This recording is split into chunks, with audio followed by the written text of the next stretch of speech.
para ulama benar-benar semangat dalam rihlah. Maka kalau mereka sudah sampai di level antar lintas negeri dan negara, kenapa kita yang satu kota aja masih susahnya minta ampun terkadang? Lalu apa manfaatnya? Apa keutamaannya? Yang pertama, baca penjelasan Al-Imam Mulaqari bahwa hukumnya sunnah, dan sunnah dapat pahala. Dan salah satu pahalanya, sahalallahu lahu bihi tariqan ilal jannah. Allah akan mudahkan jalannya menuju surga. Man salaka tariqan, barang siapa yang berjalan dalam rangka menuntut ilmu. Yang kedua, ini diambil dari penjelasan Al-Khatib Al-Baghdadi dalam kitab Rihlah fi Talabil Hadis.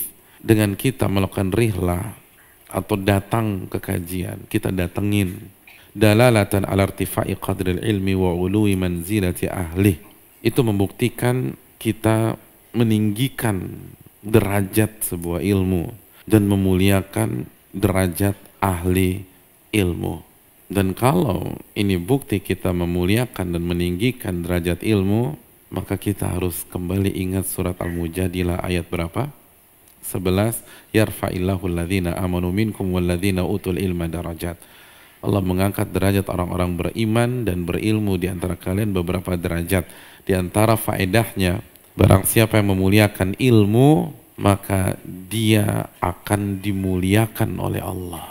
Jelas beda, orang yang jalan dengan yang hanya nonton itu beda, dimuliakan dan ditinggikan.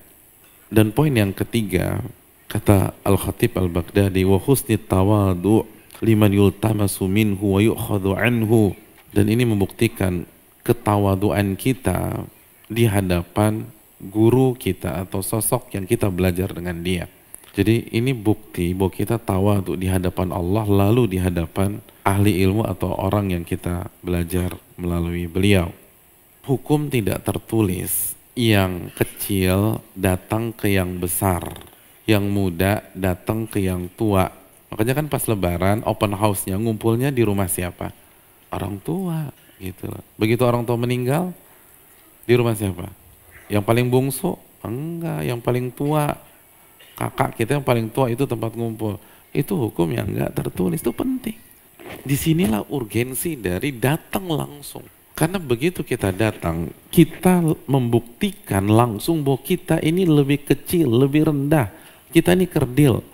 Dan ilmu itu mulia. Kita jaga marwah ilmu pada saat yang sama. Dan itu penting. Marwah ilmu itu harus dijaga, hadirin. Karena kan ilmu itu tidak lain, tidak bukan qala Allah dan qala Rasul, firman Allah dan hadis Nabi SAW. Kita punya kewajiban besar untuk menjaga marwah firman Allah dan hadis Nabi SAW. Tugas kita bukan hanya belajar, tapi memuliakan. Belajar tanpa memuliakan itu nggak cukup, hadirin yang dirahmati oleh Allah.